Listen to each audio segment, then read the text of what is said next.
It's taken me 25 years to come to the conclusions that I have come to. And I want to tell you that one of the biggest things I discovered in my work was the existence of a supranational committee composed of 300 men called the Committee of 300, also known in intelligence circles as the Olympians. 300 people you've never heard of. They don't hold office, they don't give speeches, they don't campaign, they don't need your vote. And he's not talking about the secret societies you've heard 100 times. This is what the headlines never touch. This is the committee that runs the world. Now, in my book, The Committee of 300, I name every one of them. This is not a book that talks about they. It gives you specifics. Now, this is one of those videos that rarely stays visible for long. But what you're about to watch will explain a lot of the strange things happening in the world right now. So, let's get right into it. Who and what is the Committee of 300? Well, I've dealt with that. I've told you this is a supranational body that knows no boundaries, respects the laws of no countries. The first time that they were publicly announced was by a German socialist by the name of Walter Rathenau. Now, I'll give you some background of Walter Rathenau. He was the financial advisor to the Kaiser of Germany, and he was also the financial advisor to the Rothschilds, the French family Rothschild. So he must have known what he's talking about. He made an astonishing statement in 1934. He said, there is a committee of 300 men that rule the world. They are known only to each other, and nothing happens without their consent. This isn't about symbols, or handshakes, or a club everyone already suspects. This is the top of the chain. At least that's his claim. The structure nobody sees. And as this man will explain, every organization has its place. They all fit into a hierarchy. But at the very top, 300 people. Pay attention to this part. I came across this quite by accident when I was serving in Africa, in Angola, and I was given a series of documents which were only supposed to be handed in to top-level people. They were what we call above the top level of classification of intelligence documents. And there I discovered that whilst I thought I was in Africa fighting against the invasion of the communists, I was in fact fighting to introduce socialist regimes in the black African countries, and that I was actually working for a committee called the Committee of 300, also known in intelligence circles as the Olympians. This isn't someone guessing from the sidelines. He's describing a moment where the story didn't match the mission. He thought he was fighting one enemy. Then he claims he realized he was building something else entirely. And that raised a different kind of question. Not who's in charge, but how high the chain really goes. His name is Dr. John Coleman, and he frames this as a 25-year-old investigation shaped by intelligence-level access. Let's keep going. In 1986, I wrote a work called Mind Control, Metaphysics, Extremely Low Frequency Radiation and Weather Modifications. And in that work, July the 8th, 1986, I said that the top-level intelligence organization in the United States was the National Reconnaissance Office, far bigger than the CIA and any of the other intelligence agencies. And by the way, we have about 10 different ones in the United States. I even had the audacity to give the address of this organization. 3 weeks ago, Mr. Sam Donaldson, the gentleman who wears that beautiful toupee so effectively, he came on with the program in prime time, and he said, this is one of the biggest scoops that ABC has ever had. And he told about the National Reconnaissance Organization. The exact same thing that I published 8 years earlier. I tell you this to set the stage so that you'll understand I do have some experience and that I know that of which I speak. So here's what he's doing. He's not just making a claim. He's planting a marker in time, 1986. And he says he named the organization before the public was even supposed to know it existed. Because once you understand that layer exists, you stop thinking intelligence is just spies in meetings. It's reach, it's visibility, it's who gets to see the world first and who reacts second. And if a system like that sits above the usual agencies, then you have to ask a darker question. What sits above that? Watch this. And I came across the families in Italy who were called the Fondi, meaning the people who had all the money. They were all members of the Committee of 300, the Lucatis, the Recanatis, the Volpi du Miseratis. These people are so wealthy that they would make David Rockefeller look like a piker. That is how rich they are. And this is the committee that runs the world. Now, in my book, The Committee of 300, I name every one of them. This is not a book that talks about they. It gives you specifics. This is where his story shifts, from theory to names. Not they, not someone. He's saying, I can point to families. And whether you believe his list or not, the idea underneath it is real. Power doesn't reset every 4 years. It accumulates. It inherits. It survives scandals, elections, and headlines. Because the kind of influence that lasts isn't built on popularity. It's built on ownership, on access, on networks that don't need to introduce themselves. But even wealth isn't the whole machine. Wealth needs a way to move the world without showing its hand. And this is where it gets uncomfortable. When former head of state Mikhail Gorbachev visited the United States a few years ago, flanked by George Bush and Quayle, he opened his Gorbachev Foundation in the United States.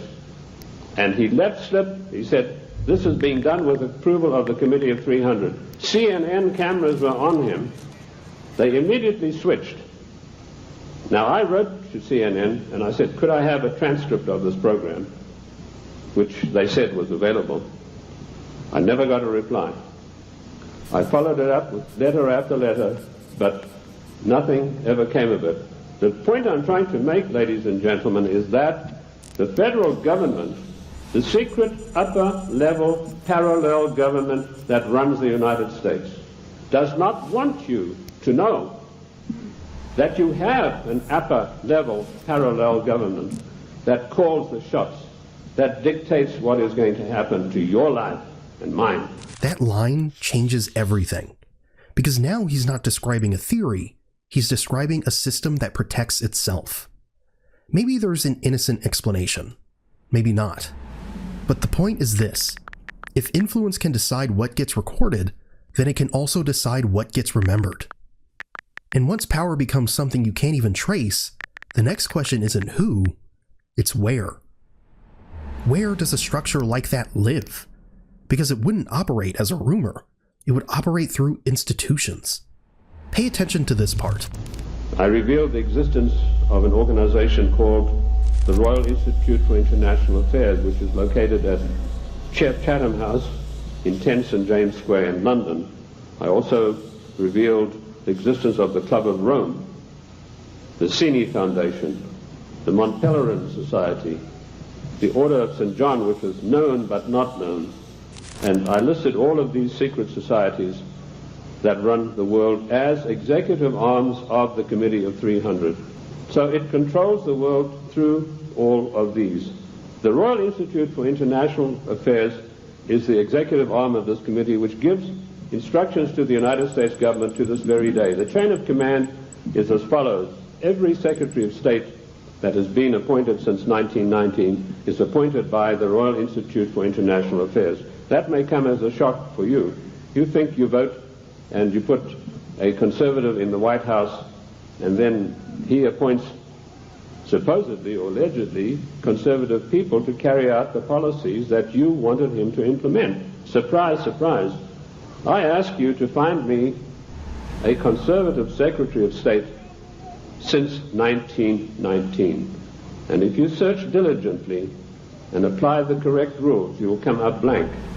Every one of the Secretaries of State was chosen in London by the Secretary of State, as was Wilson, the President Wilson, as was Roosevelt, as was James Earl Carter. He was specially chosen because he'd had 3 mental breakdowns, and they felt he would be a good guy to manipulate. Oh, I'm talking facts. Different presidents, different parties, the same advisory structure. Because when policy is filtered before it even reaches an election, votes don't change direction, they change packaging. But institutional influence alone doesn't move societies. To shape real outcomes, it needs something stronger. Leverage, economic pressure, dependence that turns choices into necessities. And that's where the next phase begins. This committee of 300 told a man called Aurelio Pecci to form this Club of Rome with the main object of bringing down the industries and the agricultural development of the United States. He immediately wrote a paper in which he said there are too many people on the earth and that the United States, with its industrial development, its agricultural development, is responsible for this curse of overpopulation. So the Club of Rome was instituted and organized to start an attack on the world's population using the United States as the whipping boy. And they came up with a paper called the Zero Growth Post-Industrial Plan for Industry and Agriculture for the United States of America. This is where his claims shift from politics to pressure. He connects the Committee of the Club of Rome. He connects the Club of Rome to zero growth. And then he connects zero growth to one outcome: tightening the system. Now, you don't have to accept the motive he assigns to it, but the mechanism is real. When systems tighten, the impact doesn't hit evenly. The wealthy buffer it, the poor adapt to it, and the middle absorbs it. Mortgages, wages, savings, stability. That's the layer that carries the strain. Now listen closely to what he claims next. The middle class in the United States of America had to be destroyed because in the coming push to a world order, the middle class would be the stumbling block, because history had shown that the peasant class in ancient days, when they had revolted, were just easily crushed. There was no resistance. But now had grown a new super class of people in the United States called the middle class, who had long-term employment, who had job security, who were well paid, who could afford to buy the products that were made by the United States and didn't need to buy products from China or anywhere else. And the Club of Rome post-industrial zero growth paper said this has got to stop. We have to bring down the middle class of the United States. And the way that we will do this, the way that we will accomplish this task, is by crushing their industries. Whether you call it policy, markets, or global pressure, the weight never lands evenly. It lands where society is most stable, the middle. Because the middle has something to lose: a job, a mortgage, a routine, a future. And when that layer weakens, dependence grows quietly. Not overnight, but structurally. While ordinary people feel instability as pain, those above it experience the same events as logistics. They hedge, they move assets, they buy buffers. And that's the real divide. Not what happens, but who it happens to. Here's how Coleman explains it. The Club of Rome celebrated its cell-diversity anniversary, and Alexander King, its chairman, stated, the American people henceforth must get used to the idea that they will never ever again in their lifetime have full employment. What a scandalous thing that our government is fully cooperating with this organization built up by the Royal Institute for International Affairs to destroy the middle class of the United States. By the end of this, you realize something disturbing. Coleman isn't asking you to fear a group, he's asking you to notice a pattern. That power doesn't always rule by force, it rules by structure. It decides what gets funded, what gets outsourced, what gets normalized, and what becomes permanent. And once society is locked into pressure, it doesn't need to be controlled loudly, it controls itself. And that's why faces can change, and the direction can stay identical. So maybe the question isn't who runs the world, maybe it's simpler than that. What is the system designed to produce? no matter who you vote for.